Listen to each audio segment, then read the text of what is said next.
সুপ্রিয় বন্ধুরা, আমরা সোলাইমানের আপেল নামে একটি নতুন গল্প শুনেছিলাম।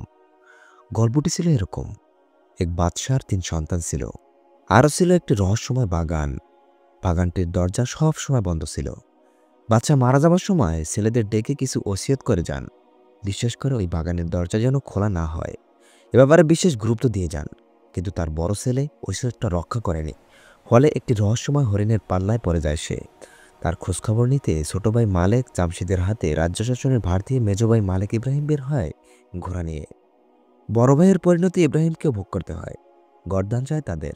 অবশেষে ছোট ভাই জামশিদও হরিণের পিছে ছুটে যায় ঘোড়া নিয়ে। যেতে যেতে অবশেষে শাহজাদা গিয়ে পৌঁছায় সেই দরজার কাছে, যেখানে গেলে হরিণ বলে, তুমি এখানে অপেক্ষা করো, আমি যাব আর আসব। তারপর কি হয় সেই কাহিনী শুনবো এই আজকের ৩য় নম্বর পর্বে।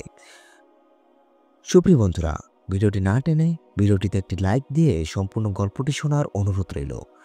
হরেন জামশিদকে বসিয়ে রেখে চলে যাওয়ার সময় জামশিদ ভাবল, বসে থেকে লাভ কি, একটু ওদিক ওদিক ঘোরাফেরা করে দেখি হরিণের রহস্যটা কেউ বলতে পারে কিনা।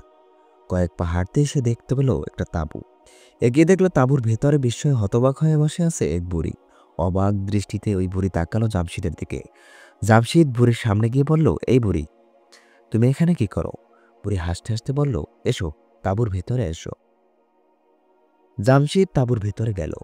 বুড়ি তার জন্য হুক্কা সাজালো আর পানি নিয়ে এলো। পানি দিতে দিতে বুড়ি বলল, মালেক জামশিদ কোথায়? তোমার স্থান আর এ কোথায় এলে তুমি? বুড়ি আরো স্পষ্ট করে জামশিদকে বলল, কেন এসেছো তুমি এখানে? মালেক জামশিদ পেছনে সকল ঘটনা বুড়িকে খুলে বলল। তারপর বলল, আমি এখন ওই হরিণের ফেরার অপেক্ষায় আছি। বুড়ি ওই হরিণের কথা শুনতেই মুখটাকে ক্ষুব্ধতা আর চরম আক্রোশনে গালি দিল একটা। মালিক জামশিদ বুড়ির এই কাণ্ড দেখে স্তব্ধ হয়ে গেল। বুঝে উঠতে পারছিল না কি করবে। একটু চুপ থেকে বুড়িকে জিজ্ঞেস করে বসলো, কেন তুমি ওই হরিণটাকে গালি দিলে? কি করেছে সে? বুড়ি কেন হরিণকে গালি দিয়েছিল সে কথা জানতে চেয়েছিল মালিক জামশিদ। বুড়ি বলল, মালিক জামশিদ, তোমার যৌবনটাকে মায়া করে ভালোবাসো, কিছুতেই ওই হরিণের ফাঁদে পা দিও না। এই হরিণ হলো এক শহরের বাদশার মেয়ে। নিজে হরিণের রূপ ধরে এই বনে এসে ঘোরাফেরা করে সে।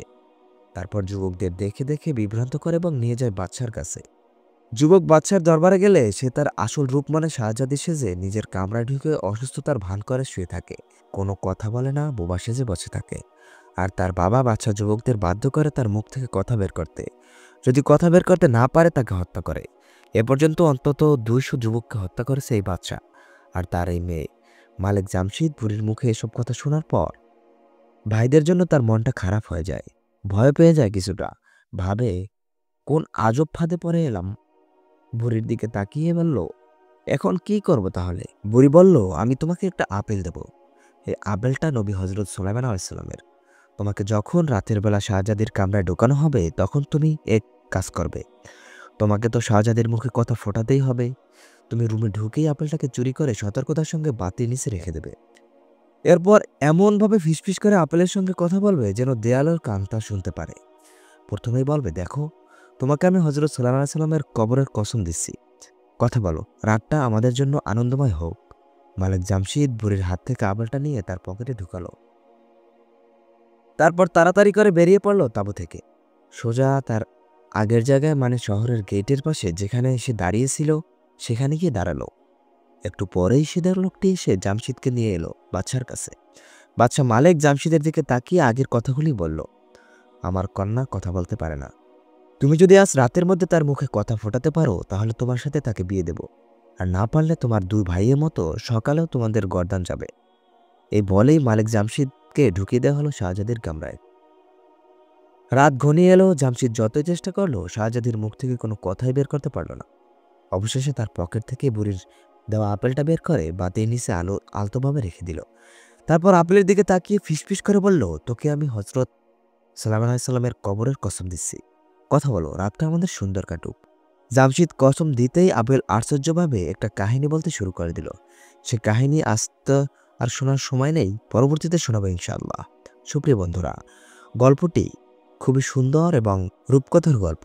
গল্পটি শুনতে আমাদের চ্যানেলটি সাবস্ক্রাইব করে আমাদের সাথেই থাকুন। আগামী পর্ব আগামীকালকে যথাসময় দেওয়া হবে ইনশাআল্লাহ।